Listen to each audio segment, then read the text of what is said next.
Hi folks, Bob back in the house. Thanks so much for watching the last video. I got a reasonable number of hits. Here again I say, this is all about India's national security, and that is a primacy over everything else as far as I'm concerned, as a strategic analyst of sorts. Today, if you remember the last time we spoke about, I said in my view, the biggest problem, essentially, security challenge for India, the national security risk was China, and Russia essentially had played hooky with India's national security. Let's just say this, ever since, there's historical linkages, but ever since USSR dissolved, the same relationship never developed because this was Putin's Russia. Putin's Russia is all about Putin and whatever else he wants to achieve in terms of his hegemony, right? It's not about any of us. It's basically to use India for his own purposes, to basically get back at home, at the United States, and we let him. And the clear indications, two of his most dubious acts, which were taken quickly off the newspapers, I don't know whether how many of you read that, was the first one was in 2020, I think, just before the Galwan incident, was that there was a huge build-up of the PLA in the TAR, which is the Tibetan Autonomous Region. And India expressed concern. Right? And guess who gave us assurance? Was Sergei Lavrov, the foreign minister of Russia, that this was only for an exercise. And hey, guess what happened? Boom! Solar plexus before you got up and said, and had your morning coffee or a cup of chai. 20 Indian soldiers were dead, and I'm told there was an incident right before that when a Maha regiment's colonel was also bloodied in that region, and that localized anger of Indian soldiers because of the colonel actually set let the cat out of the bag. Otherwise, it probably would have continued to say that nobody's come into our territory, right? While the United States and every possible satellite was suggesting otherwise. The second was the Kalashians. India had a pivotal position in the Kalashians, and many analysts and generals and retired generals had spoken and said, no way, Indian army will never walk off that particular height. Because from there you can see almost every move of the Chinese. But hey, then what happens? You suddenly see this picture of, guess what? Sergei Lavrov on one side, Wang Yi on the other side, Dapper Jaishankar in the middle. And voila, before you know it, and it's not put out anywhere in the news, we walk off the Kalashians, and guess what? Since then, talk. We only talk. I can't figure out, this is, in my view, the two biggest failures have been Russia, because it's got nothing to give us anymore, and China. Because, China, unfortunately, all know it, but we refuse to act on it. Do we have a spine or not? I don't know. The fact with China is that it only respects strength. Right now, it looks disdainfully on India because they figure that, just like the Russians or the USSR figured out, that flattery is all India needs. Flatter, oh, you're the best. And what they've used, both these guys, really, really smartly, is this concept of not aligning with anybody, right? Non-aligning, and that all that, and we really played into it and got suckered into it big time, right? And you realize that there's this dubious situation we are in when you read this thing like this: G20 Ukraine para faces Russian-Chinese war. It's going to face a Russian-Chinese war, right? And then you also think about this.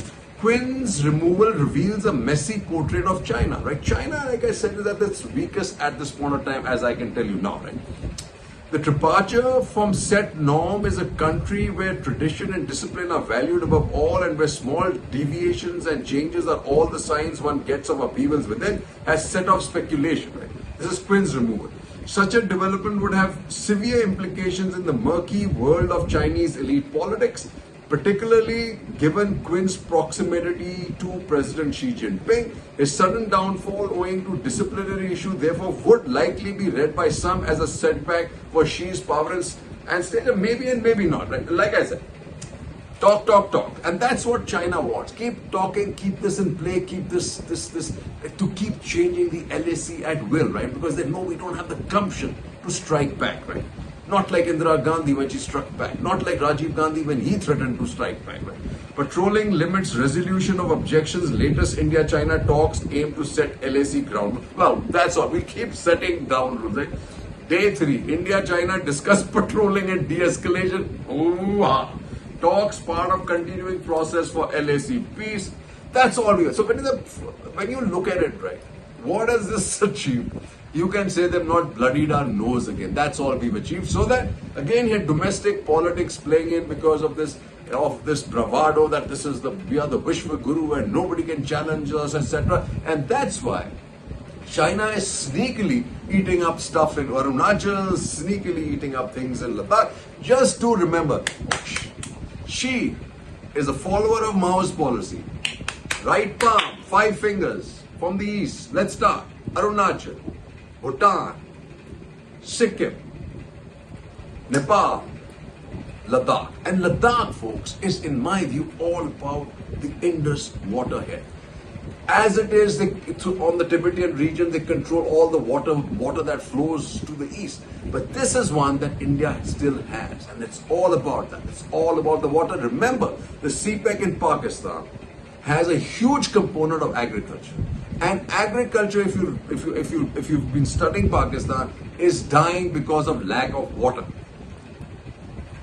And that, folks, is the reason for Ladakh.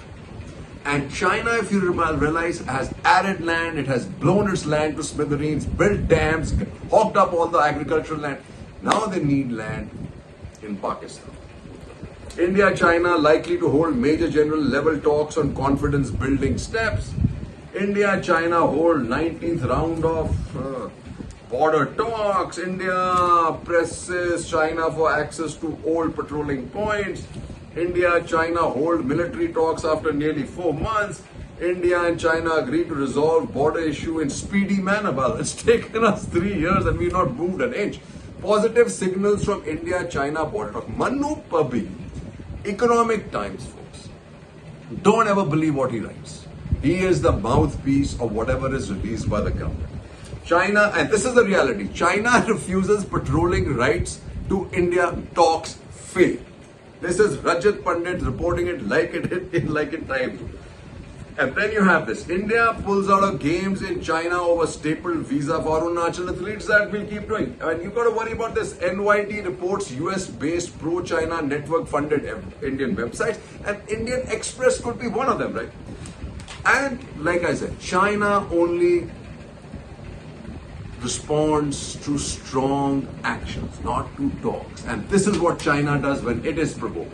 China conducts military drills in response to Taiwan's vice president's trip to US after China performs war games and stern warning to Taiwan. That's what we should be doing. Border talks amid Chinese checkers. There is no clarity on type of commitments Beijing can provide on not repeating Galwan types intrusions and clashes because it never will. It wants to keep doing it, right? What do we have to say? More than enough troops deployed along LAC officials, leaving nothing to chance. They saw ahead of China talks. After Galwan, IF airlifted led to quick deployment in Ladakh, and see how important the United States equipment is here, right? And Pakistan. And when you talk about Chinese checkers, it's about people around us, but they're all falling out, especially Pakistan. 2 terrorists killed by Pakistan Air Force attack on Chinese convoy in Gwadar. Nepal PM likely to sign power pact with China during September trip. And then the mess up that they are in Afghanistan. China's AF bloc mess. Baloch separatists and Islamist extremist groups have dented China's efforts to access rich Chinese resources in Pakistan and Afghanistan. ISKP, TTP having Uyghur separatist elements under the banner of ETIM in their ranks have also separately stepped up attacks against Chinese interests. As of now, the Afghan Taliban are not allowing any mining of lithium. Unfortunately for China, a large stretch of CPEC passes through Khyber Pakhtunkhwa and Balochistan, where several groups are waging wars against the Pakistani state. So the Pakistan army can in no way assure the safety of Chinese assets and personnel. Therefore, there is no meaning in the signing of new agreements when even the old ones can't be implemented. The stakes are very high for China. If CPEC and its sequel BRI fail in Pakistan, the same would become unattractive for other countries as well. Italy is already repenting, having joined BRI and smacked face Xi and China because it's walked out of the BRI.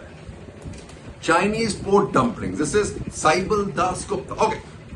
There is these ports, remember, folk, Hambantota, except for Gwadar, Hambantota, Djibouti, too far stretched. So China has no ability for managing these supply chains. I can write that down now. No ability and absolutely no technical capability or the resources to do that.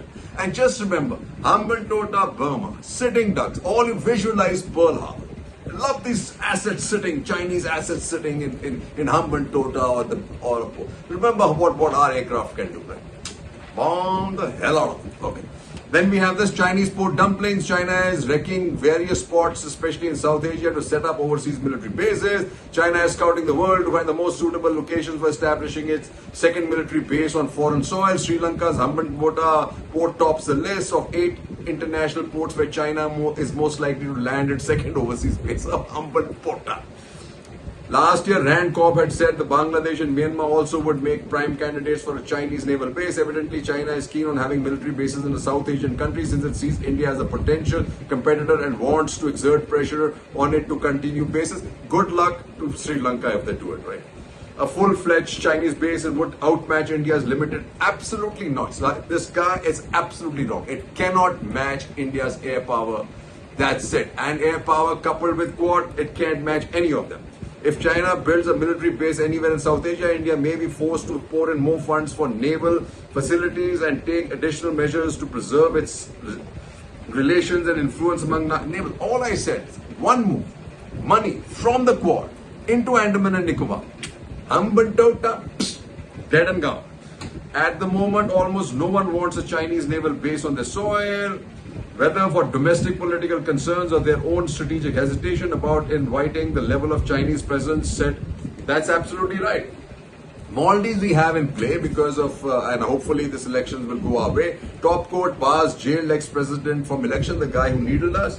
Bhutan reaches out for rice amid export ban. India likely to offer it. Bhutan, while it's doing what it's doing, India has to be careful here. Myanmar pins hope on India builds Switi port to boost Arakan economy. In talks with Bhutan for railway link and with Myanmar for shipping packs at Jaishankar. But here is India's Myanmar conundrum. And this is what's important. And first, before that, we do that. Look at this. China major seeks to end IOC subsidiary Lanka dominance. India's security, our security, Lankan envoy. And then what do you have in Sri Lanka? Macron calls for open, inclusive Indo-Pacific. Sri Lanka has no choice but to go with the West and hence has no choice but to go with India. It will make the biggest strategic bullshit error ever if it allows any further investment by China. What do you have this year? India-Myanmar conundrum. India is facing a vexing new foreign policy headache along its border, and it doesn't have to do with Pakistan or China. On Sunday, the External Affairs Minister led government then met Than Sui on the sidelines of a regional conference in Bangkok. The meeting followed a 2-day visit to Myanmar this month by Indian Defence Secretary Giridhar Aramani. This article is in Foreign Policy. This stepped-up engagement takes place against the backdrop of violence in Myanmar and has intensified since the military took power in a coup in February 2021, which poses growing risk to Indian interests. Meanwhile, ethnic violence has flared in Indian state of Manipur, which borders Myanmar on the west. The unrest has pitted the majority Meitei community and against minority Kuki group, which has ethnic ties to the Chin group in Myanmar.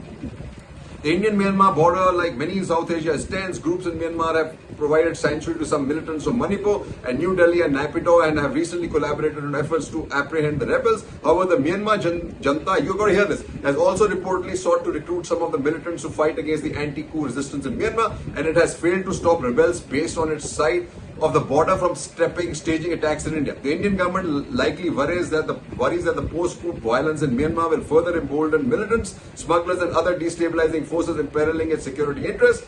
The junta has staged vicious crackdowns in Myanmar's Chin state and Sagaing region, where resistance is strong. In January, 2 bombs reportedly landed in India, and since the military took over border conditions have become more porous, enabling more drug smuggling and human trafficking. Jaishankar also described India's border area as seriously disturbed and that any action that aggravates the situation should be avoided. Strong language that reflects New Delhi's deepening concerns. He reiterated India's support for restoring democracy in Myanmar, a position the Indian government has taken since the coup, hoping for less violence and fewer security and economic risks. This stance raises some questions. After all, India is also strengthening undemocratic forces by arming Myanmar military. When it comes to the Janta, New Delhi walks a fine diplomatic line. India needs Myanmar's cooperation on border and connectivity issues and it wants to avoid Myanmar becoming fully reliant on China. This helps explain why India is a top arms supplier to Myanmar. According to the UN, India has sent more weaponry to the Janta since the coup. This may reduce Myanmar's reliance on India, but it is certainly fueling the very violence that poses a risk to India. India can afford to go a step further by ramping up humanitarian aid and provide more assistance to those in Myanmar displaced by the Janta's violence. But what is important is what Derek Grossman then puts it up. Derek Grossman writes, in FP, India is pushing back against China and South Asia. Beijing's attempts to encircle New India are being systematically reversed as the intensifying strategic confrontation between the US and China dominates many foreign policy debates. Another important competition is quietly playing out. The jostling between India and China for influence in South Asia, from the Himalayas to the islands of the subcontinent and the Indian Ocean, will likely prove crucial to the fate of Washington's strategy to keep the region free and open from Chinese coercion. And the good news, at least for now, is that New Delhi, an increasing close US partner, has been mostly successful in pushing back against Beijing's rising influence. And folks, now I'll tell you what is it that why we don't show up or get back at them. And when news like this comes out, Modi, she spoke about need to stabilize ties in G20 chat and it's just been out in the news. 8 months after Bali government confirms Modi and she spoke on needs to stabilize relations.